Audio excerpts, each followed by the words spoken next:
जय Hind. UPSC geography का आज हमारा दूसरा लेक्चर है। इससे पिछले सेशन में हमने बात की थी वैगनर की कॉन्टिनेंटल ड्रिफ्ट थ्योरी के बारे में और हमने देखा था कि कॉन्टिनेंटल ड्रिफ्ट थ्योरी को लाया गया 1912 में, लेकिन ये थ्योरी पॉपुलराइज होगी 1922-1924 के आसपास जाकर। हमने ये भी बात की थी कि ये जो कॉन्टिनेंटल ड्रिफ्ट थ्योरी है इसको पूरे तरीके से रिजेक्ट कर दिया गया था और रिजेक्ट करने के पीछे रीजंस बड़े सिंपल थे।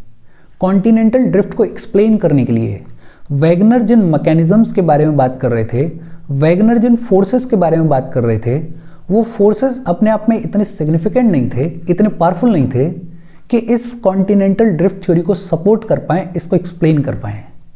तो कॉन्टिनेंटल ड्रिफ्ट थ्योरी को पूरे तरीके से रिजेक्ट कर दिया गया था। बट इस थ्योरी का जो सेंट्रल आइडिया था that the continents drift, that the continents move, उस सेंट्रल आइडिया को पकड़ के रखा गया। रिसर्चर्स ने, ज्योग्राफर्स ने, जियोलॉजिस्ट ने इस सेंट्रल आइडिया के ऊपर काम करने की शुरुआत करी, स्टडीज करने की शुरुआत करी और उसका नतीजा ये निकला कि लगभग 30-40 साल के बाद एक बड़ी सिग्निफिकेंट, एक बड़ी प्रोमिनेंट थ्योरी इमर्ज हुई जिसे आज की डेट में हम बुलाते हैं plate tectonic theory. Plate tectonic theory के बारे में आगे चलते हुए बातचीत करेंगे, लेकिन उससे पहले ये जो कॉन्टिनेंटल ड्रिफ्ट थ्योरी है, इस कॉन्टिनेंटल ड्रिफ्ट थ्योरी से लेके प्लेट टेक्टोनिक थ्योरी तक हम किस तरीके से पहुंचे हैं, इस फेज के दौरान क्या क्या सिग्निफिकेंट डेवलपमेंट्स हुए हैं, उन सिग्निफिकेंट डेवलपमेंट्स के बारे में आज के सेशन में हमें पढ़ना है, बातचीत करनी है। जैसे आज के सेशन में एक तो हम बात करेंगे Arthur Holmes convection current hypothesis के बारे में। आर्थर होम की कन्वेक्शन करंट हाइपोथेसिस क्या कहती है, उसको आज हम पूरे डिटेल में समझेंगे, बातचीत करेंगे। दूसरा हम बात करेंगे सी फ्लोर स्प्रेडिंग के बारे में।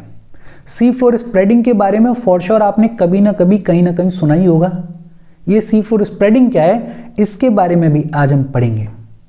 बेसिकली दो वो डेवलपमेंट्स जो कि अल्टीमेटली लीड करेंगे to the plate tectonic theory, उन दोनों डेवलपमेंट्स के बारे में आज के सेशन में हमें डिटेल में पढ़ना है, बातचीत करनी है। हम शुरू करें उससे पहले वीडियो पे लाइक के बटन को दबा दो। लाइक दबाना ज़रूरी है बिकॉज यूट्यूब ऐसा ही फंक्शन करता है। जब आप वीडियो पे लाइक के बटन को दबाते हो तो यूट्यूब वीडियो को कंसिडर करता है और थोड़ा सा पुश कर देता है। तो लाइक का बटन दबा दो, शेयर कर दो अपने सोशल मीडिया हैंडल्स पे, व्हाट्सएप वगैरह पे अपने फ्रेंड्स को, जो भी लोग इसमें इंटरेस्टेड हैं, इससे रिलेटेड पढ़ाई कर रहे हैं, उनको शेयर कर दो। और ये दोनों चीज़ें तो खुद से ही कर दिया करो बिकॉज इन दोनों चीज़ों में आपका कुछ जाता नहीं है। और यूट्यूब की पॉलिसी ये कहती है कि ये दोनों चीज़ें चैनल की ग्रोथ के लिए बड़ी इंपॉर्टेंट हैं। इनफैक्ट आप कमेंट कर सकते हो, कमेंट करके बता सकते हो अगर कोई रिकमेंडेशन है, कोई एडवाइस है, कुछ इंप्रूवमेंट करना है, कुछ और ऐड करना है, तो कमेंट करके आप कमेंट सेक्शन में बता सकते हो। और अगर चैनल को सब्सक्राइब नहीं किया है तो चैनल को फॉर श्योर सब्सक्राइब कर लो। अब शुरू करते हैं आज का सेशन। देखो बैकग्राउंड में कहानी क्या है वो हमने देख ली कि वैगनर साहब लेकर आए थे अपनी कॉन्टिनेंटल ड्रिफ्ट थ्योरी, लेकिन ये जो कॉन्टिनेंटल ड्रिफ्ट थ्योरी थी इसको पूरे तरीके से रिजेक्ट कर दिया गया था और रिजेक्ट करने के पीछे के रीजंस क्या थे वो रीजंस हमने देख लिए थे। थ्योरी को रिजेक्ट कर दिया गया, लेकिन थ्योरी की जो सेंट्रल थीम थी that the continents drift, that the continents move, इस सेंट्रल थीम के ऊपर कामकाज किया गया, इस सेंट्रल थीम के ऊपर स्टडीज कंडक्ट की गई और नतीजा क्या हुआ, नए नए ऑब्जर्वेशंस इमर्ज हुए, नए नए डेवलपमेंट्स इमर्ज हुए और यही जो नए ऑब्जर्वेशंस हैं, जो नए डेवलपमेंट्स हैं, उनका रिजल्ट है आज की हमारी प्लेट टेक्टोनिक थ्योरी। ये नए ऑब्जर्वेशंस, ये नए डेवलपमेंट्स कौन से थे, उनके बारे में आज हम पढ़ेंगे। सबसे पहले हम बात करेंगे Arthur Holmes convection current hypothesis के बारे में। आर्थर होम की कन्वेक्शन करंट हाइपोथेसिस क्या कहती है उसके बारे में हम बात करें उससे पहले एक दो चीजें समझ लेते हैं। सबसे पहली चीज तो ये, वैसे तो मैं उम्मीद कर रहा हूं कि आपको पता होगा कि अर्थ का जो इंटीरियर है वो लगभग किस तरीके से बना हुआ है, लेकिन एक बार फिर से देख लेते हैं। देखो लगभग 6378 किलोमीटर पे अर्थ का सेंटर है। क्या है, अर्थ का सेंटर है। और अर्थ के ये सबसे अंदर वाला जो इंटीरियर लेयर है इसको बुलाया जाता है कोर। क्या बुलाया जाता है, कोर। इस कोर में जो नीचे वाला हिस्सा है इसको बुला देते हैं इनर कोर और ऊपर वाले को बुला देते हैं आउटर कोर। क्या बुला देते हैं? Outer core. ये जो कोर है ये एक्सटेंड करता है लगभग 2900 किलोमीटर तक। कब तक? 2900 किलोमीटर तक एक्सटेंड करता है। इस कोर के ऊपर जो दूसरा हिस्सा है उसको बुलाया जाता है मेंटल। क्या बुलाया जाता है? मेंटल बुलाया जाता है। ये जो मेंटल है इसका ज्यादातर हिस्सा सॉलिड है। ज्यादातर हिस्सा कैसा है? सॉलिड है। लेकिन अपर मेंटल वाली साइड में इसका कुछ हिस्सा जो है वो मॉल्टन स्टेट में है। कैसे स्टेट में है? मॉल्टन स्टेट में है, जिसको आमतौर पे हम बुला देते हैं एस्थनोस्फेयर। क्या बुला देते हैं? एस्थनोस्फेयर बुला देते हैं। और जो सबसे टॉप वाला हिस्सा है अर्थ का, उस टॉप वाले अर्थ के हिस्से को बुलाया जाता है क्रस्ट। और इस क्रस्ट में एक कॉन्टिनेंटल क्रस्ट है और दूसरी ओशनिक क्रस्ट है। ये जो क्रस्ट है इसकी थिकनेस 0 से 100 किलोमीटर के बीच में होती है। होपफुली ये जो अर्थ का इंटीरियर है वो इंटीरियर की अंडरस्टैंडिंग आपको ऑलरेडी होगी, लेकिन अगर नहीं भी है तो मोटा मोटा इतना दिमाग में रखो, ये आपके काम आएगा। एक चीज। दूसरी चीज हमें क्या याद रखनी है? किसी भी सब्सटेंस की अगर हम बात करें तो जब सब्सटेंस का टेम्परेचर इंक्रीज किया जाता है तो उसकी डेंसिटी डिक्रीज होती है। ये बेसिक केमिस्ट्री है कि जब टेम्परेचर इंक्रीज किया जाता है तो डेंसिटी डिक्रीज होती है, और जब डेंसिटी डिक्रीज होती है तो वो जो सब्सटेंस है वो सब्सटेंस राइज करने की शुरुआत करता है, ऊपर उठने की शुरुआत करता है। इसका सबसे बढ़िया और सबसे सस्ता एग्जाम्पल है आइस। आइस की जो डेंसिटी होती है वो वाटर के कंपैरिजन में कम होती है और इसीलिए आइस जो है वो वाटर के ऊपर फ्लोट करती है।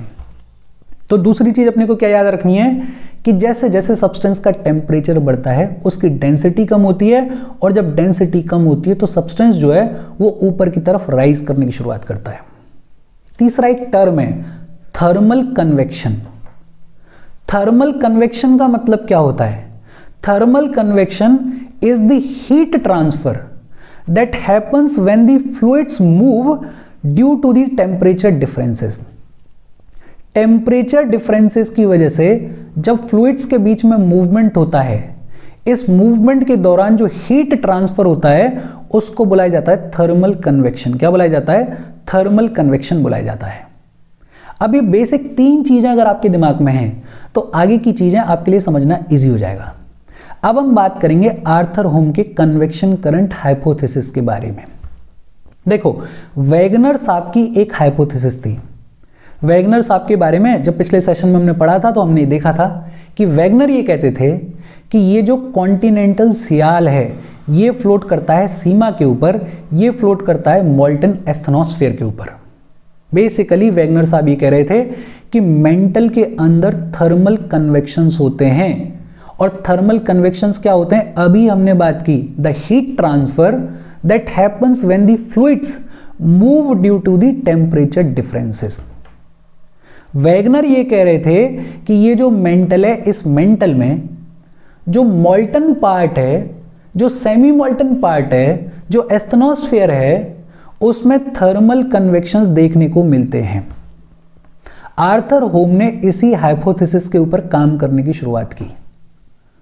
और जब वैगनर ये कहते हैं कि हमारी जो मेंटल है उसमें थर्मल कन्वेक्शंस होते हैं, उसके पीछे आइडिया क्या है? आइडिया बड़ा सिंपल है कि जब भी किसी सब्सटेंस को हीट किया जाता है तो उसकी डेंसिटी डिक्रीज होती है, और जब उसकी डेंसिटी डिक्रीज होती है तो वो सरफेस की तरफ राइज करने की शुरुआत करता है, और जैसे जैसे सरफेस की तरफ राइज करने की शुरुआत करता है तो वो ठंडा होने की शुरुआत कर देता है। बिकॉज अर्थ के अंदर जितना ज़्यादा आप जाओगे उतना ज़्यादा अर्थ के अंदर हीट टेम्परेचर बढ़ता जाता है। तो अगर कोई चीज़ अंदर से बाहर आ रही है अर्थ के सरफेस की तरफ तो वो ठंडी होने लग जाती है, और अगर वो ठंडा होगा तो एक बार फिर से उसकी डेंसिटी इंक्रीज होगी और वो वापस से सिंक करने लग जाएगा। बेसिकली आर्थर होम कुछ ऐसा कह रहे हैं कि मान लेते हैं ये हमारी अर्थ है, ये बीच में एकदम कोर है, ये पूरा मेंटल है, और इस मेंटल में कोई सेमी मोल्टन वाला हिस्सा है एस्थनोस्फेयर। इस एस्थनोस्फेयर में जो भी सब्सटेंसेस हैं, जो भी रेडियो एक्टिव एलिमेंट्स हैं, वो टेम्परेचर राइज होने की वजह से अर्थ के सरफेस की तरफ मूव करने की शुरुआत करते हैं। जैसे यहां पे बना लें, ऐसे अर्थ के सरफेस की तरफ मूव करने की शुरुआत करते हैं। ये अर्थ का सरफेस है। लेकिन जैसे जैसे ये अर्थ के सरफेस की तरफ मूव करने की शुरुआत करते हैं, ऊपर आते आते ठंडे होने लग जाते हैं। और जब ये ठंडे होने लग जाते हैं तो इनकी डेंसिटी एक बार फिर से इंक्रीज होने लग जाती है और ये फिर वापस से सिंक होने की शुरुआत कर देते हैं, मतलब वापस से ऐसे घूमने की शुरुआत कर देते हैं। और ये एक तरीके से सर्कल सा बन गया, कन्वेक्शन सा बन गया, एक तरीके की सेल सी बन गई। इसी को बुला रहे हैं वो कन्वेक्शन सेल। डिटेल में हम समझेंगे, अभी तो बेसिक फाउंडेशन ले डाउन कर रहे हैं ताकि आपको चीजें समझ में आए। वेगनर की हाइपोथेसिस क्या थी कि मेंटल के अंदर थर्मल कन्वेक्शंस होते हैं, और इसी हाइपोथेसिस के ऊपर आर्थर होम काम कर रहे हैं। ये जो हाइपोथेसिस है, इसका आइडिया किस फैक्ट पे बेस्ड है कि जब किसी सब्सटेंस को हीट किया जाता है तो उसकी डेंसिटी डिक्रीज होती है, उसकी डेंसिटी कम होती है, और जब डेंसिटी डिक्रीज होती है तो वो सब्सटेंस सरफेस की तरफ राइज करने की शुरुआत करता है। सरफेस मतलब अर्थ सरफेस की तरफ राइज करने की शुरुआत करता है। लेकिन अर्थ के सरफेस की तरफ जब वो आता है तो टेम्परेचर कम होता जाता है और एक बार फिर से वो सब्सटेंस कूल डाउन होने की शुरुआत कर देता है। कूल डाउन होगा तो डेंसिटी एक बार फिर से इंक्रीज हो जाएगी, और डेंसिटी इंक्रीज हो जाएगी तो एक बार फिर से वो जो सब्सटेंस है वो वापस से सिंक करने की शुरुआत करेगा। मतलब कुछ ऐसा हो रहा है कि पहले टेम्परेचर बढ़ने की वजह से डेंसिटी डिक्रीज हुई और ये सब्सटेंस अर्थ की तरफ ऊपर की तरफ आया, लेकिन जैसे जैसे ऊपर की तरफ आया वैसे वैसे टेम्परेचर गिरने लगा, डेंसिटी एक बार फिर से इंक्रीज होने लगी, और इसकी वजह से ये जो सब्सटेंस है वो वापस से एक बार अर्थ के अंदर ही सिंक कर गया, एक तरीके की सेल बन गई। जब आर्थर होम ने इस आइडिया के बारे में पहली बार बातचीत की तो इसको एक्सेप्ट नहीं किया गया, लेकिन फिर हैरी हेस करके एक इंसान आए जिन्होंने सी फ्लोर स्प्रेडिंग की बातचीत की, और हैरी हेस का ये जो सी फ्लोर स्प्रेडिंग वाला आइडिया है ये बेहद पॉपुलर हुआ, इसको एक्सेप्ट किया गया। और ये जो हैरी हेस का सी फ्लोर स्प्रेडिंग वाला आइडिया है ये बेस्ड है आर्थर होम के कन्वेक्शन करंट हाइपोथेसिस के ऊपर, और इसलिए आर्थर होम का ये जो कन्वेक्शन करंट हाइपोथेसिस है इसको भी एक्सेप्ट कर लिया गया। अब मैकेनिज्म क्या है इन कन्वेक्टिव करंट्स के राइजिंग का? ये जो हम बोल रहे हैं कन्वेक्शन करंट, ये जो हम बोल रहे हैं कन्वेक्टिव सेल्स, ये कैसे राइज कर रही हैं? देखो, हालांकि आपको समझ में आ जाना चाहिए, लेकिन किताब वाली लैंग्वेज देख लेते हैं। अर्थ के अंदर बहुत सारे सब्सटेंस हैं, बहुत सारे रेडियो एक्टिव एलिमेंट्स हैं, जैसे यूरेनियम है, जैसे थोरियम वगैरह है। जब ये हीट होते हैं तो इनका टेम्परेचर इंक्रीज होता है। जब इनका टेम्परेचर इंक्रीज होता है तो इनकी डेंसिटी डिक्रीज होती है, और जब इनकी डेंसिटी डिक्रीज होती है तो ये अर्थ के तरफ, अर्थ के सरफेस की तरफ मूव करने की शुरुआत करते हैं, मतलब ऊपर की तरफ उठने की शुरुआत करते हैं। बहुत सारे रेडियो एक्टिव एलिमेंट्स हैं जो कि एस्थनोस्फीयर में हीट होते हैं। हीट होने की वजह से इनकी डेंसिटी डिक्रीज होती है, और डेंसिटी डिक्रीज होने की वजह से ये अर्थ के सरफेस की तरफ मूव करने की शुरुआत करते हैं, ऊपर की तरफ राइज करने की शुरुआत करते हैं। लेकिन ये जो एलिमेंट्स हैं जब ये ऊपर की तरफ राइज करते हैं, ऊपर की तरफ आते हैं, तो अर्थ के सरफेस के पास आते आते जो टेम्परेचर है वो कम हो जाता है। टेम्परेचर कम हो जाता है तो एक बार फिर से इनकी डेंसिटी इंक्रीज होती है और इनको वापस से सिंक करना पड़ता है अर्थ के अंदर। रेडियो एक्टिव एलिमेंट्स हैं वो आपको समझ में आ रहा होगा। मोल्टन एस्थनोस्फीयर है वो हमने बातचीत कर ही ली। और क्योंकि ये जो सर्कुलेशन हो रहा है, तो ये जो सर्कुलेशन होता है कि एक बार ऊपर आए और फिर वापस से नीचे गए, ये सर्कुलेशन एक सेल के जैसे दिखता है, तो इसको बुलाया जाता है कन्वेक्शन करंट्स, या इसको बुलाया जाता है कन्वेक्शन सेल। बेसिकली टेम्परेचर में डिफरेंसेस आने की वजह से ये जो सेल है, ये जो करंट है, उसका फॉर्मेशन हो रहा है, इसलिए इसको हम क्या बोल देते हैं? कन्वेक्शन करंट्स बोल देते हैं। अच्छा, ऊपर है सॉलिड लिथोस्फीयर, ऊपर क्या है? क्रस्ट है, तो बाहर निकल नहीं पा रहे हैं, अंदर ही अंदर एस्थनोस्फीयर में ये सारी चीजें घूम रही हैं। ये जो कन्वेक्शन सेल्स हैं, ये जो कन्वेक्शन करंट है वो घूम रहे हैं। अब इसमें भी दो चीजें हैं और ये डायग्राम थोड़ा बेहतर तरीके से एक्सप्लेन करेगा। एक है डाइवर्जेंट कन्वेक्टिव करंट। ये जो डाइवर्जेंट कन्वेक्टिव करंट है ये क्या करता है? ये क्रिस्टल ब्लॉक को अपोजिट डायरेक्शन में मूव करता है। देखो, समझो इस चीज को कि ये सब हमारी सेल है और ये सेल जो है, ये जो सब्सटेंस है वो ऊपर की तरफ राइज कर रहा है, ऊपर की तरफ राइज करते हुए जा रहा है, ऊपर की तरफ आ रहा है, और ये अर्थ का सरफेस है, ये क्रस्ट है हमारी बिल्कुल टॉप पे। अब जब ये एकदम टॉप पे आ जाएगा तो ये अपना रास्ता बदलेगा, कुछ तो लिथोस्फीयर से क्रस्ट से टकराने के बाद, और कुछ इसकी डेंसिटी बिकॉज इंक्रीज हो गई है एक बार फिर से टेम्परेचर गिरने की वजह से, तो ये वापस से इस डायरेक्शन में मूव करेगा, इस डायरेक्शन में मूव करेगा। अब ये दोनों अपोजिट डायरेक्शन में मूव कर रहे हैं और इनमें थोड़ा बहुत फोर्स तो है, अच्छा खासा फोर्स है। जब ये दोनों अपोजिट डायरेक्शन में मूव करेंगे तो इस मूवमेंट का कुछ इंपैक्ट इस क्रस्ट के ऊपर भी पड़ेगा या नहीं पड़ेगा। और अगर इन दोनों के बीच में जो फोर्स है, जो अपोजिट डायरेक्शन में फोर्स लग रहा है, वो इतना सिग्निफिकेंट है कि इस क्रस्ट को ब्रेक कर दे, तो क्या ओशंस क्रिएट हो जाएंगे, तो क्या सीज क्रिएट हो जाएंगे? बिल्कुल हो जाएंगे। यही तो है ज्योग्राफी। बिकॉज देखने में तो ऐसा लग रहा है कि यार ये जो करंट है ये इतना सिग्निफिकेंट हो सकता है कि क्रस्ट को तोड़ दे और इतना तोड़ दे कि ओशंस बन जाए, सीज बन जाए।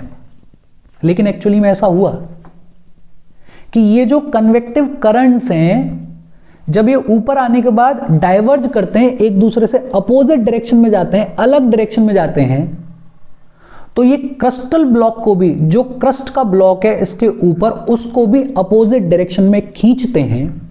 और कभी कभी इतना पावरफुली खींचते हैं कि वो जो क्रिस्टल ब्लॉक है वो टूट जाता है और बीच में ओशंस और सीज क्रिएट हो जाते हैं। इसका सबसे बढ़िया एग्जांपल मिड अटलांटिक रिज, जो अटलांटिक ओशन में रिज है वो इसी की वजह से फॉर्म हुई। ईस्ट अफ्रीकन लेक सिस्टम अगर आपने सुना हो, ग्रेट रिफ्ट वैली के बारे में, जिसमें 8 लेक्स हैं, वो भी इसी का रिजल्ट है। तो एक चीज तो क्या हो रही है कि डाइवर्जेंट कन्वेक्टिव करंट्स की वजह से ये जो करंट है जब ये ऊपर की तरफ आता है और फिर एक दूसरे से अपोजिट डायरेक्शन में जाता है, वो इतना पावरफुल होता है कि ऊपर का जो क्रिस्टल ब्लॉक होता है उसको रप्चर कर देता है, उसको तोड़ देता है, और ऐसे रप्चर कर देता है कि बीच में ओशंस फॉर्म हो जाते हैं, सीज फॉर्म हो जाते हैं। और दूसरा होता है कन्वर्जेंट कन्वेक्टिव करंट। अब इधर अगर देखोगे तो ये जो ब्लॉक है ये इधर आ रही है, ये जो सेल है वो इधर आ रही है, और ये वाली जो सेल है वो इधर आ रही है। मतलब यहां पे ये कन्वर्ज कर रहे हैं, मतलब एक दूसरे से मिल रहे हैं। और अगर कन्वर्ज कर रहे हैं तो अब ये क्रिस्टल ब्लॉक को एक दूसरे की तरफ खींचेंगे। तो क्या देखने को मिलेगा? सब्सिडेंस देखने को मिलेगा इन दी क्रिस्टल जोन। मतलब एक तरफ तो ये दूर जा रहे थे तो क्रिस्टल ब्लॉक को अपोजिट डायरेक्शन में खींच रहे थे और उसको तोड़ रहे थे, और दूसरी तरफ क्या हो रहा है कि कन्वर्ज हो रहा है कन्वेक्टिव करंट, मतलब एक दूसरे के पास में आ रहा है, जिसकी वजह से क्या देखने को मिल रहा है? सब्सिडेंस देखने को मिल रहा है। मतलब ये जो क्रिस्टल ब्लॉक है ये नीचे धंस जाएगा, अंदर चला जाएगा, और इसकी वजह से जियोसिंक्लाइंस देखने को मिलते हैं, इसकी वजह से आइलैंड आर्क्स देखने को मिलती हैं। देखो आपको 2 ही चीजें समझनी है, कॉम्प्लिकेट नहीं करना है। ये जब करंट ऊपर की तरफ उठा और एक दूसरे से अलग गया, अपोजिट डायरेक्शन में फोर्स लग रहा है, उसकी वजह से क्या हो रहा है कि इसके ऊपर जो क्रिस्टल ब्लॉक है उस पे भी अपोजिट डायरेक्शन में फोर्स लगता है, और उसकी वजह से क्या होता है? उसकी वजह से ओशंस क्रिएट हो जाते हैं, उसकी वजह से सीज क्रिएट हो जाते हैं। दूसरा सिनेरियो क्या है कि ये जो कन्वेक्टिव करंट है वो दूसरी तरफ से ऐसे भी तो लग रहा है, जैसे हमारे इस डायग्राम में यहां पे दिख रहा है कि एक दूसरे की तरफ आ रहा है, और एक दूसरे की तरफ आ रहा है, ये भी बेहद पावरफुल है। इसकी वजह से क्या होगा कि इसके ऊपर जो क्रिस्टल ब्लॉक है अब वो एक दूसरे की तरफ खींचेगा, अंदर की तरफ खींचेगा, अंदर की तरफ भिचेगा, और उसकी वजह से क्या होगा कि ये जो क्रिस्टल ब्लॉक है वो सबसाइड कर जाएगा, वो अंदर की तरफ चला जाएगा, जिसकी वजह से जियोसिंक्लाइंस फॉर्म हो जाते हैं, जिसकी वजह से आइलैंड आर्क्स फॉर्म हो जाती हैं। ये जो कन्वेक्शन करंट्स हैं ये होते हैं मॉल्टन रॉक्स में। मेंटल में जो मॉल्टन पार्ट है, जो मॉल्टन रॉक्स हैं, उनमें देखने को मिलते हैं कन्वेक्शन करंट्स। भाई सॉलिड पार्ट में तो हो ही नहीं सकते, मॉल्टन वाले पार्ट में ही कन्वेक्शन करंट्स देखने को मिलते हैं। और ये हमारी जो कॉन्टिनेंटल प्लेट्स हैं उनके लिए कन्वेयर बेल्ट का काम करते हैं। जैसे कन्वेयर बेल्ट होती है, उस पर बैग रख दो तो बैग उसी के साथ चला जाता है, उसके ऊपर रखे रखे चला जाता है। वैसा ही कुछ हो रहा है यहाँ पे कि अगर ये कन्वेक्टिव करंट्स जो हैं वो एक दूसरे से अपोजिट डायरेक्शन में जा रहे हैं तो क्रिस्टल ब्लॉक को भी अपोजिट डायरेक्शन में खींच रहे हैं, और अगर एक दूसरे के पास में आ रहे हैं तो क्रिस्टल ब्लॉक को भी एक दूसरे के पास में खींच रहे हैं, उसको सबसाइड कर रहे हैं, उसको भींच रहे हैं। तो they act like conveyor belt for the plates. और ये जो करंट्स हैं they are closed in nature, मतलब ये एस्थनोस्फेयर के अंदर ही अंदर घूम रहे हैं, बाहर नहीं आ रहे हैं। ये लिथोस्फेयर के अंदर चेंजेस करते हैं, और ये जो चेंजेस हैं वो कांस्टेंट हैं, लेकिन बाहर ये देखने को नहीं मिलते हैं। बाहर तो हमें फिर फीचर्स देखने को मिलते हैं इनकी वजह से जो फॉर्म हो रहे होते हैं, जैसे जियोसिंक्लाइंस, जैसे आइलैंड आर्क्स, जैसे मिड अटलांटिक रिज, जैसे ओशन, जैसे सीज वगैरह। ये जो मेंटल है वो लार्जली सॉलिड है, वो ज्यादातर सॉलिड है, लेकिन इस मेंटल का कुछ हिस्सा जो है वो मॉल्टन है, और इसी मॉल्टन हिस्से में ये कन्वेक्शन सेल्स जो हैं वो वर्टिकली मूव करती हैं, वो वर्टिकली सर्कुलेट करती हैं। देखो कॉन्सेप्ट बहुत सिंपल है, डिटेल में इसको पढ़ा भी नहीं जाता है, लेकिन मैंने कोशिश की है कि आपको ये समझ में आए कि आर्थर होम की कन्वेक्शन करंट हाइपोथेसिस क्या कहने की कोशिश कर रही है। और अगर आपको ये समझ में आ गया और ये आपको बैठ गया दिमाग में कि डाइवर्जेंट कन्वेक्टिव करंट कैसे काम करता है और कन्वर्जेंट कन्वेक्टिव करंट कैसे काम करता है, तो बाकी की चीजें तो इजी हैं और कुछ समझना ही नहीं है। होपफुली आपको समझ में आया होगा। तो प्लेट टेक्टोनिक थ्योरी आने से पहले एक जो सिग्निफिकेंट डेवलपमेंट हुआ वो था आर्थर होम का कन्वेक्शन करंट हाइपोथेसिस। लेकिन जो दूसरा बड़ा सिग्निफिकेंट डेवलपमेंट हुआ वो था sea floor spreading hypothesis. Sea floor spreading क्या है? देखो, इस हाइपोथेसिस को हैरी हेस और डीट्स ने दिया। हैरी हेस प्राइमरीली रिस्पॉन्सिबल है, डीट्स भी इनके साथ में काम कर रहे थे। और सी फ्लोर स्प्रेडिंग, इसके पीछे का बैकग्राउंड क्या है? देखो, वर्ल्ड वॉर खत्म हुआ था, और वर्ल्ड वॉर के खत्म होने के बाद बड़े लंबे चौड़े तौर पे ओशियंस का सर्वे किया गया, ओशियंस को मैप किया गया, बिकॉज वर्ल्ड वॉर के दौरान ओशियंस का बड़ा इंपॉर्टेंट रोल रहा था। तो जितने भी जोग्राफर्स थे, जितने भी ओशनोग्राफर्स थे, जितने भी जियोलॉजिस्ट थे, उन्होंने ओशियन सर्वे में, ओशियन की मैपिंग में इंटरेस्ट लेने की शुरुआत करी। और जब ये ओशन के सर्वेस किए गए तो बड़े इंटरेस्टिंग फैक्ट सामने आए। जैसे लोगों को पहली बार पता चला कि ओशंस का कंपोजिशन क्या है। जैसे लोगों को पहली बार पता चला कि ओशन के अंदर कौन कौन से फीचर्स हैं। जैसे लोगों को पहली बार पता चला कि ओशंस का प्रोबेबल ओरिजिन क्या हो सकता है। पहले तो लोग सिर्फ इतना ही सोच रहे थे कि ओशन है, पानी भरा हुआ है और कुछ नहीं है। लोगों को पता ही नहीं था कि ओशन का कोई कंपोजिशन भी है। लोगों को पता ही नहीं था कि ओशन के अंदर भी कोई फीचर्स हो सकते हैं।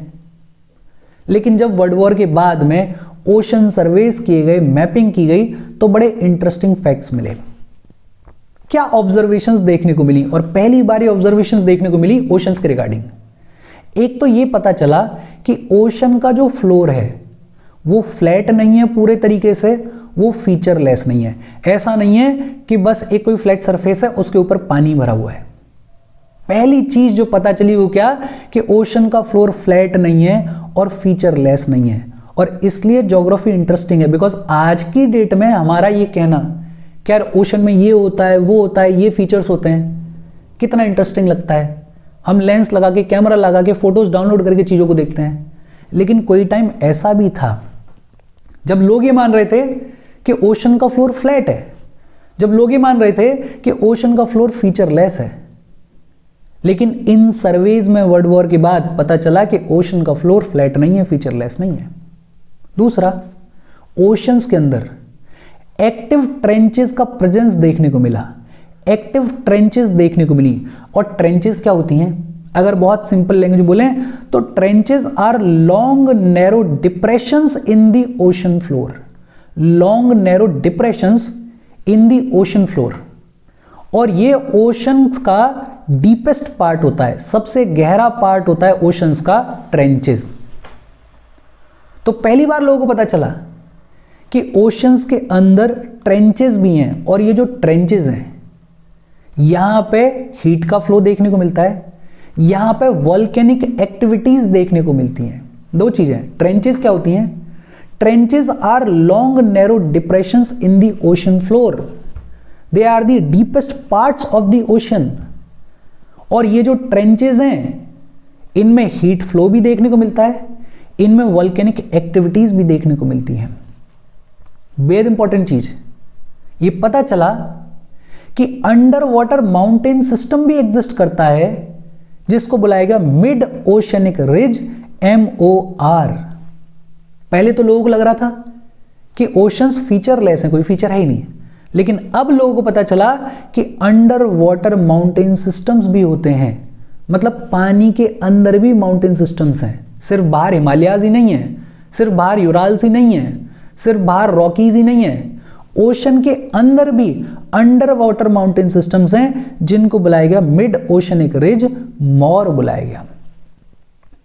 और ये जो MOR सिस्टम था इनके अंदर एक्शियल रिफ्ट वैली देखने को मिली अलोंग इट्स कोस्ट। और ये जो एक्शियल रिफ्ट वैली थी ये एसोसिएटेड थी वॉल्केनिक एक्टिविटीज से। और इस MOR सिस्टम में बहुत सारे ट्रांसवर्स फॉल्ट्स भी देखने को मिले। देखो इसको थोड़ा सा समझते हैं। कैसे समझते हैं? ये जो करंट है ये करंट ऊपर की तरफ मूव कर रहा है, अभी हमने बात की। इस करंट की वजह से कुछ प्लेट्स जो हैं, कुछ क्रिस्टल प्लेट्स जो हैं वो एक दूसरे से अपोजिट साइड में जा रही हैं और कुछ एक दूसरे की तरफ आ रही हैं। अब अगर इस डायग्राम को थोड़ा सा समझें तो ये एक प्लेट है जो कि हो सकता है इस तरफ मूव कर रही हो या फिर स्टेशनरी हो, और ये दूसरी प्लेट है जो कि इस तरफ मूव कर रही है। मतलब एक प्लेट इस तरफ मूव कर रही है, एक प्लेट इस तरफ मूव कर रही है, दोनों एक दूसरे में घुस रहे हैं। जब ये दोनों एक दूसरे में घुसेंगे तो यहां पे जो डिप्रेशन क्रिएट होगा इस डिप्रेशन को बुलाया जाता है ट्रेंच। क्या बुलाया जाता है? ट्रेंच बुलाया जाता है। इस डिप्रेशन को क्या बुलाया जाता है? इस डिप्रेशन को बुलाया जाता है ट्रेंच। और ये जो पूरी वैली क्रिएट हुई इसको हम क्या बोल देते हैं? रिफ्ट वैली बोल देते हैं। क्या बोल देते हैं? रिफ्ट वैली बोल देते हैं। और ये जो ट्रेंच है, ये जो रिफ्ट वैली है, यहां पे वॉल्केनिज्म देखने को मिलता है। इसी MOR सिस्टम में बहुत सारे ट्रांसवर्स फॉल्ट्स भी देखने को मिले।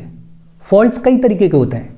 जब हमारे कॉन्टिनेंट्स मूव करते हैं किसी भी रीजन की वजह से तो वो जो मूवमेंट है वो कभी यूनिफॉर्म नहीं होता है, उस पर जो फोर्स है वो सेम रेट पे नहीं लग रहा होता है, कहीं ज़्यादा होता है कहीं कम होता है। उसकी वजह से अलग अलग तरीके से कॉन्टिनेंट्स मूव कर जाते हैं। लेकिन हमने यहाँ पे 3 के बारे में बात की है। अगर कॉन्टिनेंट्स एक दूसरे से दूर जा रहे हैं, डाइवर्ज हो रहे हैं, और डाइवर्ज होने की वजह से ब्रेकडाउन हो रहा है तो उसको बोल देते हैं नॉर्मल फॉल्ट। अगर प्लेट्स एक दूसरे के पास में आ रही हैं, कन्वर्ज हो रही हैं, तो उसकी वजह से जो फॉल्ट क्रिएट होता है उसको बोल देते हैं रिवर्स फॉल्ट। लेकिन हर बार ऐसा ही थोड़ा होगा कि प्लेट एक दूसरे से दूर जा रही है या एक दूसरे के पास आ रही है। कभी ऐसा भी तो हो सकता है कि ये प्लेट एक दूसरे से अपोजिट डायरेक्शन में स्लाइड कर गई, और स्लाइड करने की वजह से जो फॉल्ट क्रिएट होता है उसको बोलते हैं ट्रांसवर्स फॉल्ट। क्या बोलते हैं? Transverse fault. ये ट्रांसवर्स फॉल्ट MOR सिस्टम में कैसे क्रिएट होता है ये ध्यान रखना कि कोई भी प्लेट कभी भी पानी के अंदर डूबती नहीं है, पानी से हमेशा ऊपर ही रहेगी। लेकिन हाँ, एक प्लेट दूसरी प्लेट के नीचे जा सकती है। अब ऐसा हो जाएगा कि ये एक प्लेट है और ये दूसरी प्लेट है, डूबेगी तो नहीं, लेकिन इनमें से जो हल्की प्लेट होगी वो दूसरी वाली प्लेट के नीचे चली जाएगी, और फिर कुछ टाइम के बाद ये जो नीचे वाली प्लेट है वो ऊपर की तरफ उठ जाएगी। और होगा क्या कि अब ये पोजीशन है, फिर ऐसी पोजीशन हो जाएगी कि कुछ ऐसा ऊंचा सा उठ जाएगा। मतलब ये जो ऊपर वाली प्लेट है ये और थोड़ा ऊपर होके दिखने लगेगी। ये आपको समझ में आना चाहिए। तो प्लेट जो है वो कभी पानी के अंदर सबसाइड नहीं करती है, धंसती नहीं है। हां, एक प्लेट दूसरी प्लेट के नीचे जा सकती है, और जब नीचे जाएगी तो फिर कैसा भी फॉल्ट क्रिएट हो सकता है। कभी नॉर्मल फॉल्ट भी हो सकता है, कभी रिवर्स फॉल्ट भी हो सकता है, कभी ट्रांसफर फॉल्ट भी हो सकता है। MOR सिस्टम्स के आसपास बहुत सारे ट्रांसवर्स फॉल्ट्स देखने को मिलते हैं। देखो 2-3 चीजें हमने पढ़ी हैं, इसको दिमाग में रखना, बिकॉज मैं फिर कह रहा हूं बहुत इजी तरीके से चीजों को एक एक लाइन में बता के निपटाया जा सकता था, बहुत इजी था वो मेरे लिए। लेकिन मैं ये सोच रहा हूं कि सिर्फ प्रीलिम्स नहीं, मेंस के पॉइंट ऑफ व्यू से भी चीजों को कंप्लीट किया जाए, और इसलिए इतना डिटेल में सारी चीजें लिखी हैं। कई सारे सोर्सेज से चीजों को देखने के बाद इसको तैयार किया गया है। तो सस्ते में अपन निपटाने की कोशिश नहीं कर रहे हैं, आपको मेहनत करनी पड़ेगी। मेहनत नहीं करोगे तो हो सकता है आपको डिफिकल्ट लगे, और पहली बार अगर पढ़ रहे हो तो डिफिकल्ट लगेगा ही लगेगा, लेकिन तैयार रहो। अगर टाइम दोगे, डिवोट करोगे, मेहनत करोगे तो ये चीज़ें आपको ऑलरेडी दिमाग में बैठने लगेंगी धीरे धीरे। क्या फीचर्स देखने को मिले? एक तो ये देखने को मिला कि ओशन फ्लोर फ्लैट नहीं है, फीचरलेस नहीं है। ओशन में ट्रेंचेस का प्रेजेंस देखने को मिला, अंडर वाटर माउंटेन सिस्टम्स देखने को मिले, mid oceanic ridge more systems देखने को मिले। ये जो मॉर सिस्टम्स थे ये एसोसिएटेड थे एक्शियल रिफ्ट वैली से। ये जो रिफ्ट वैलीज थी ये एसोसिएटेड थी वोल्केनिज्म से। इसी मॉर सिस्टम में बहुत सारे ट्रांसवर्स फॉल्ट्स भी देखने को मिले। एक चीज और देखने को मिली कि ये जो ओशनिक फ्लोर है ये मिड ओशनिक रिज के पास में तो यंग होता है, रीसेंट होता है। मतलब मिड ओशनिक रिज जो है वो उसके बिल्कुल सेंटर में जो रॉक्स हैं वो यंग हैं, वो मोस्ट रीसेंट हैं। जैसे जैसे इस मिड ओशनिक रिज सिस्टम से दूर जाते जाओगे वैसे वैसे आपको ये देखने को मिलेगा कि ये जो रॉक्स हैं वो पुरानी होती जा रही हैं, वो ओल्डर टाइम्स की हैं। देखो इस डायग्राम को देखते हैं। पहले कोई कॉन्टिनेंटल क्रस्ट थी पूरी पूरी। इस कॉन्टिनेंटल क्रस्ट के नीचे, और इस डायग्राम से सारी चीजें आपको बहुत अच्छे से समझ में आएंगी, इस कॉन्टिनेंटल क्रस्ट के नीचे कोई एक कन्वेक्शन करंट ऊपर की तरफ उठा और ये इतना पावरफुल था कि इस कन्वेक्शन करंट ने इस कॉन्टिनेंटल क्रस्ट को थोड़ा थोड़ा तोड़ने की शुरुआत करी, ब्रेक डाउन करने की शुरुआत करी। ब्रेक डाउन करते करते एक टाइम ऐसा आ गया कि ये जो क्रस्ट है ये काफी दूर चली गई और बीच में एक रिफ्ट वैली क्रिएट हो गई। फिर एक टाइम ऐसा आया कि ये जो क्रस्ट है, कॉन्टिनेंटल क्रस्ट, ये पूरे तरीके से अलग हो गई और बीच में एक ओशन, एक सीसा क्रिएट हो गया। और फिर एक ऐसा टाइम आ गया कि कॉन्टिनेंटल क्रस्ट बहुत ज्यादा दूर हो गई, बीच में लंबा चौड़ा ओशन क्रिएट हो गया और इस नीचे ओशनिक क्रस्ट पे कुछ छोटे छोटे माउंटेन सिस्टम्स क्रिएट हो गए, कुछ बड़े बड़े माउंटेन सिस्टम्स क्रिएट हो गए। अब तक हमने ये जो बात की थी यहां पे, जो शायद आपको यहां पे उतने बेहतर तरीके से समझ में नहीं आई हो, उसको अगर लार्जर पिक्चर में देखें, लॉन्ग टर्म में देखें, तो हो क्या रहा है कि पहले कोई कॉन्टिनेंटल क्रस्ट है, उसके नीचे लगातार कन्वेक्शन सेल्स जो हैं वो अपना फोर्स लगा रही हैं। एक टाइम ऐसा आया कि इस फोर्स की वजह से, इस प्रेशर की वजह से ये जो कॉन्टिनेंटल क्रस्ट है ये थोड़ा सा टूट गई, फिर थोड़ा ज्यादा टूटी और एक रिफ्ट वैली क्रिएट हो गई, फिर थोड़ा और ज्यादा टूटी और बीच में एक छोटा सा सी क्रिएट हो गया, और फिर पूरा टूट गई, बीच में एक पूरा लंबा चौड़ा ओशन क्रिएट हो गया, और जहां पे ये करंट उठ रहा था वहां पे पानी के अंदर ओशनिक क्रस्ट के ऊपर माउंटेन की चेन, माउंटेन का सिस्टम खड़ा हो गया, एक मिड ओशनिक रिज खड़ी हो गई। अब होपफुली आपको चीजें समझ में आई होंगी। और ये जो मिड ओशनिक रिज है, ये जो मॉर है, ये रिफ्ट वैली से एसोसिएटेड है, इसमें कई सारे ट्रांसफर फॉल्ट्स देखने को मिलते हैं। और ये जो मिड ओशनिक रिज है इसके बिल्कुल सेंटर पे, इसके बिल्कुल ऊपर, इसके बिल्कुल पास में यंग और सबसे रीसेंट रॉक्स देखने को मिलते हैं। लेकिन जैसे जैसे आप दूर जाते जाओगे इस मॉर से, इस मिड ओशनिक रिज से, वैसे वैसे आपको देखने को मिलेगा कि जो रॉक्स हैं वो भी पुराने वाले मिल रहे हैं। और ये भी आपको समझना चाहिए।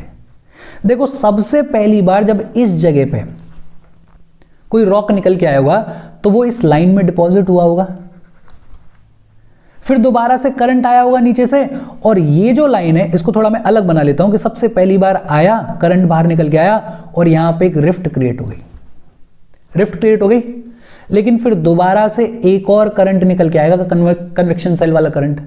तो क्या होगा कि ये जो पहले सेडिमेंट्स डिपॉजिट हुए थे, जो वॉल्केनिक एक्टिविटी की वजह से जो भी चीजें डिपॉजिट हुई थी, वो थोड़ी बाहर की तरफ पुश हो गई और अब नया वाला यहां पे डिपॉजिट हो गया।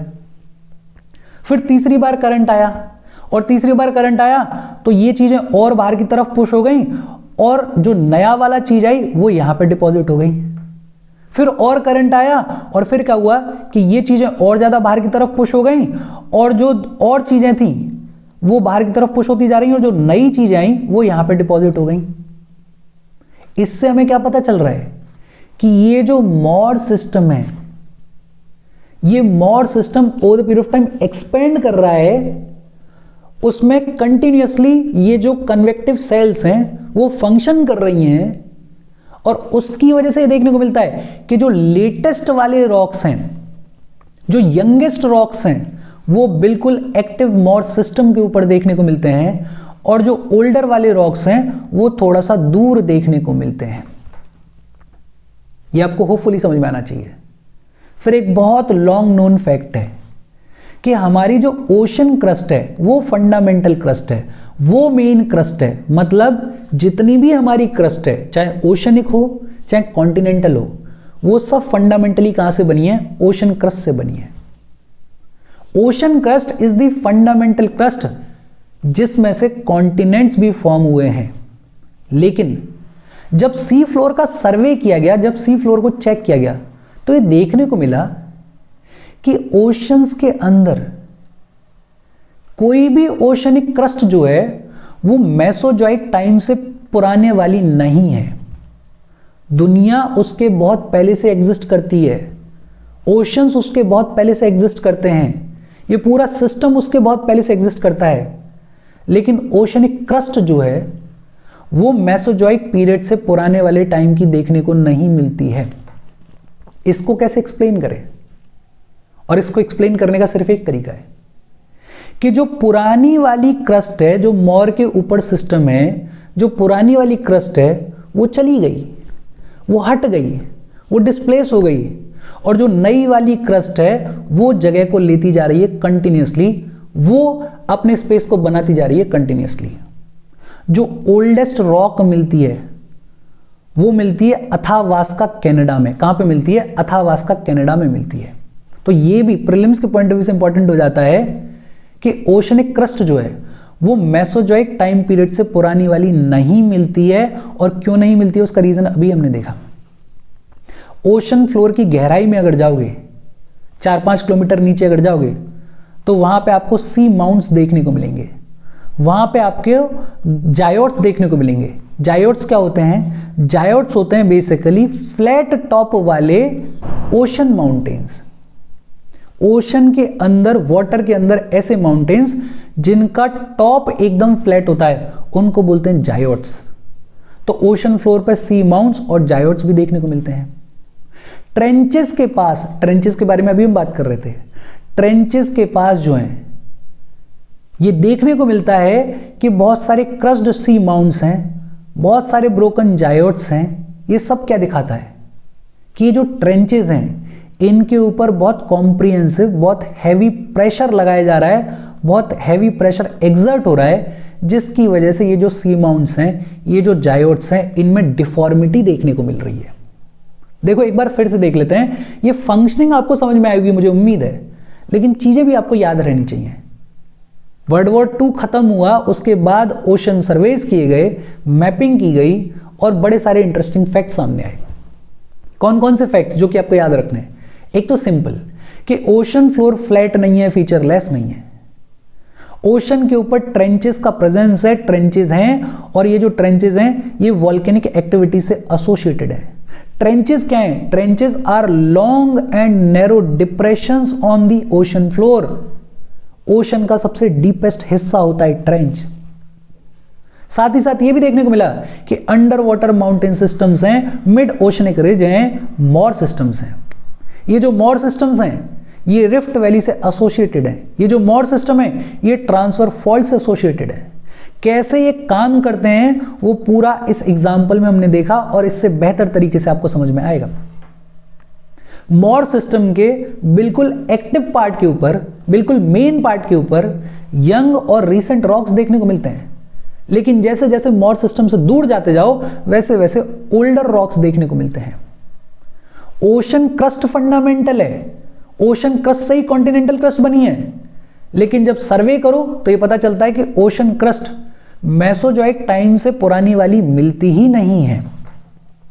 ओशन फ्लोर के ऊपर सी माउंट्स देखने को मिलते हैं, जायोट्स देखने को मिलते हैं, और ये जो ट्रेंचेस के पास में जायोट्स हैं, सी माउंट्स हैं, इनमें बहुत सारी डिफॉर्मिटीज देखने को मिलती हैं। ये क्या दिखाता है? ये दिखाता है कि ट्रेंचेस के आसपास बहुत हाई प्रेशर एक्सर्ट किया जा रहा है, जिसकी वजह से डिफॉर्मिटीज क्रिएट हो रही हैं। होपफुली ये चीजें आपको समझ में आ रही होंगी। और हैरी हेस ने इन्हीं सारे ऑब्जर्वेशंस को आर्थर होम की कन्वेक्शन सेल हाइपोथेसिस के साथ में कनेक्ट किया। हैरी हेस ने अपने सी फ्लोर स्प्रेडिंग को एक्सप्लेन करते हुए बहुत सारी बातें कही। क्या कहा? हैरी हेस ने कहा कि ओशन फ्लोर के अंडर मेंटल में वर्टिकल कन्वेक्शन सेल्स हैं जिनमें राइजिंग लिम्ब होती है जो कि ऊपर की तरफ उठती हैं, जैसे कि इस डायग्राम में उठती हुई दिखाई दे रही हैं, जैसे कि आर्थर होम बात कर रहे थे। ये जो राइजिंग लिम्ब है मेंटल मैग्मा से जो इमर्ज होकर आ रही है, वो ओशनिक क्रस्ट को पंक्चर करती है, वो क्रस्ट को तोड़ती है और तोड़ने के बाद फॉर्म करती है रिफ्ट। और ये जो रिफ्ट है वो अल्टीमेटली फॉर्म करती है मिड ओशनिक रिज को, वो अल्टीमेटली फॉर्म करती है माउंटेन सिस्टम को। हमने देख लिया कैसे फॉर्म करती है। पहले रिफ्ट वैली बनती है, फिर सी बनता है, फिर लंबा चौड़ा ओशन बनता है, और इस ओशन में फिर एक माउंटेन का सिस्टम बनता है, मॉर सिस्टम बनता है। हैरी हेस आर्थर होम के इस कन्वेक्शन सेल हाइपोथेसिस को यूज कर रहे हैं अपनी सारी चीजों को एक्सप्लेन करने के लिए। और क्या कह रहे हैं कि भैया मेंटल के अंदर से वर्टिकल कन्वेक्शन सेल्स जो हैं वो ऊपर की तरफ राइज करती हैं, और जब ये सेल्स राइज करती हैं तो ये ओशनिक क्रस्ट को पंक्चर करती हैं, उसको तोड़ती हैं, ब्रेक डाउन करती हैं और एक रिफ्ट को फॉर्म करती हैं। और ये जो रिफ्ट है यही धीरे धीरे over the period of time हजारों साल के बाद मॉर में कन्वर्ट हो जाती है, मॉर में फॉर्म हो जाती है। जो डाइवर्जेंट लिम्ब होती है, जो ये सेल्स की डाइवर्जेंट लिम्ब होती है, जो एक दूसरे से दूर जा रही होती है, वो क्रस्ट के ऊपर ट्रैक्शन ड्रैग क्रिएट करती है, वो क्रस्ट के ऊपर एक अपोजिट डायरेक्शन में फोर्स क्रिएट करती है, जिसकी वजह से ओशन फ्लोर जो है वो एक दूसरे से दूर की तरफ जाने की शुरुआत करता है। और ओशन फ्लोर के, ओशन क्रस्ट के एक दूसरे से दूर जाना, अपोजिट डायरेक्शन में जाना, यही है सी फ्लोर स्प्रेडिंग प्रोसेस। यही क्या है? सी फ्लोर स्प्रेडिंग प्रोसेस है। और over the period of time ये जो मॉर क्रिएट होता है, ये जो mid oceanic ridge system create होता है, इसमें वॉल्केनिक रॉक्स एक्यूमुलेट होने लग जाती हैं। जहां पे मॉर सिस्टम होगा वहां पे यंगेस्ट रॉक्स मिलेंगी, वहां पे न्यूएस्ट रॉक्स मिलेंगी। और जैसे जैसे इस मॉर सिस्टम से हम दूर जाते जाएंगे वैसे वैसे हमें ओल्डर रॉक्स देखने को मिलेंगी। और ओल्डर रॉक्स कैसे देखने को मिलती हैं वो अभी हमने पिछले वाले डायग्राम में देखा है। और ये जो ओशन फ्लोर है, जब इसको एक दूसरे से अपोजिट डायरेक्शन में खींचा जाता है, अपार्ट पुल किया जाता है, तो जो सी माउंट्स होते हैं, जो जायोट्स होते हैं, जो माउंटेन सिस्टम्स क्रिएट होते हैं, वो और ज़्यादा गहरे हो जाते हैं। और इसीलिए ओशन के फ्लोर के ऊपर ये जो सी माउंट्स हैं, ये जो जायोट्स हैं, ये थोड़े गहराई में दिखाई देते हैं। ये जो कन्वेक्शन सेल्स होती हैं, ये सेम रेट पे ऑपरेट नहीं करती हैं। हर जगह पे ऐसा नहीं है कि सेम ही फोर्स लग रहा है, सेम ही अमाउंट में ऑपरेट कर रही हैं। कहीं फोर्स ज़्यादा हो सकता है, कहीं कम हो सकता है, और इसकी वजह से बहुत सारे ट्रांसफॉर्म फॉल्ट्स भी देखने को मिलते हैं। अगर यूनिफॉर्मिटी होती फोर्स में तो फॉल्ट भी सारे एक जैसे देखने को मिलते हैं, लेकिन ये जो फोर्स लग रहा है वो सेम रेट पे नहीं लग रहा है, इसलिए फॉल्ट्स भी अलग अलग तरीके के देखने को मिलते हैं। और ज़्यादातर देखने को मिलते हैं कौन से? Transform faults. ये जो ओशन के फ्लोर के ऊपर ट्रेंचेस हैं, ये ट्रेंचेस हैं सबडक्शन का जोन। ट्रेंचेस क्या है? सबडक्शन का जोन है। बिकॉज ये जो मॉर सिस्टम होता है, इस मॉर सिस्टम में से लावा निकलता है, लावा एक्यूमुलेट होता है, रॉक्स फॉर्म होती हैं, और इसकी वजह से अर्थ जो है वो एक्सपेंड करती है। सोचो ना कि भाई यहाँ मॉर सिस्टम है, यहाँ पे रॉक्स निकली जमी, फिर और रॉक्स निकली और जमी, और ये जो पुरानी वाली रॉक्स हैं बाहर की तरफ मूव करती जा रही हैं। तो एक तरीके से क्या हो रहा है कि अर्थ जो है, अर्थ का जो एरिया है वो एक्सपेंड हो रहा है। अब अगर हमें ये दिख रहा है कि अर्थ का एरिया एक्सपेंड हो रहा है, तो हमें तो ये बोलना चाहिए कि यार अर्थ कल को और बड़ी हो जाएगी, और बड़ी होती जाएगी, लेकिन ऐसा होता तो नहीं है। एविडेंस तो ये बताता है कि अर्थ का जो साइज है वो एक्सपेंड नहीं हो रहा है। तो इसका मतलब क्या है? इसका मतलब ये है कि एक जगह से अगर कोई चीज एक्सपेंड हो रही है, अगर ओशन की क्रस्ट पे मॉर से रॉक्स निकल रहे हैं और जमते जा रहे हैं और एक्सपेंड होते जा रहे हैं, तो कहीं कोई एरिया ऐसा भी है जहां पे ये जो क्रस्ट है वो सबडक्ट कर रही है, वो सबसाइड कर रही है, वो अंदर की तरफ घुस रही है, झुक रही है। और वो जो एरिया होता है उसको बुलाया जाता है ट्रेंच। क्या बुलाया जाता है? ट्रेंच। अभी हमने डायग्राम में देखा है, देखो एक बार फिर से दिखा देता हूं मैं, ये रहा डायग्राम कि ये पूरी मिड ओशनिक रिज है। यहां पे तो पूरा फॉर्मेशन हो रहा है मोर के ऊपर, ये जो लावा है वो एक्यूमुलेट होता जा रहा है, लेकिन यहां पे ये जो ट्रेंच वाला एरिया है, इस ट्रेंच वाले एरिया में सबडक्शन हो रहा है। ये जो प्लेट है, ये प्लेट नीचे की तरफ जा रही है, अंदर की तरफ घुसती जा रही है, और इसलिए ओवरऑल हमें अर्थ एक्सपेंड होती हुई दिखाई नहीं देती है। ओशन का जो फ्लोर है वो एक्सपेंड हो रहा है, लेकिन दूसरी तरफ ट्रेंच के होने की वजह से वहां पे सबडक्शन भी हो रहा है, और इसीलिए ट्रेंचेस को बुलाया जाता है जोन्स ऑफ सबडक्शन। तो ट्रेंचेस जो हैं वो जोन है क्रस्टल डिस्ट्रक्शन का, वो जगह है वो जहां पे क्रस्ट का डिस्ट्रक्शन होता है, जहां पे सबडक्शन होता है क्रस्ट का। तो trenches are zones of subduction, और ट्रेंचेस में होता है सबडक्शन।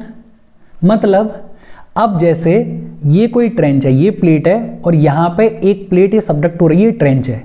जब ये प्लेट अंदर की तरफ जाएगी और इस दूसरी प्लेट से घिसेगी तो यहां पे सेडिमेंट्स का एक्यूमुलेशन होगा।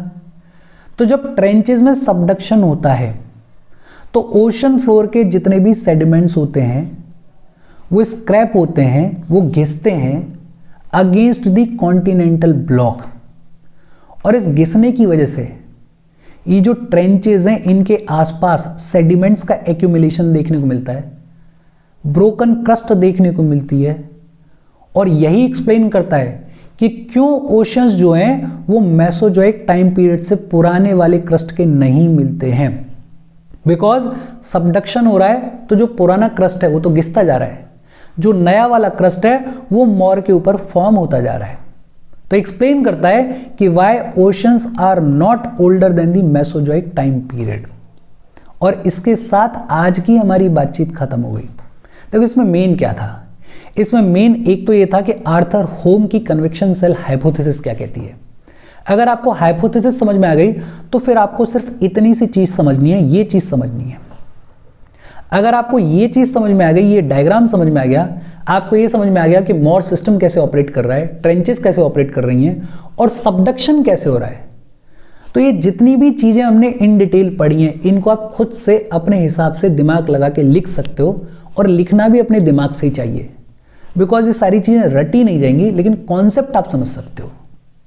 मैं फिर कह रहा हूं, बहुत इजीली सस्ते में इस सेशन को निपटाया जा सकता था, किसी भी सेशन को निपटाया जा सकता है, लेकिन मेरी कोशिश ये है कि हम प्रीलिम्स और मेंस दोनों के पॉइंट ऑफ व्यू से इन डिटेल चीज़ों को पढ़ें, इन डिटेल कवर करें। तो थोड़ी मेहनत आपको भी करनी पड़ेगी, थोड़ी नहीं काफ़ी मेहनत करनी पड़ेगी चीज़ों को और बेहतर तरीके से समझने के लिए। कोई डाउट हो कमेंट करके पूछ लेना। Thank you very much.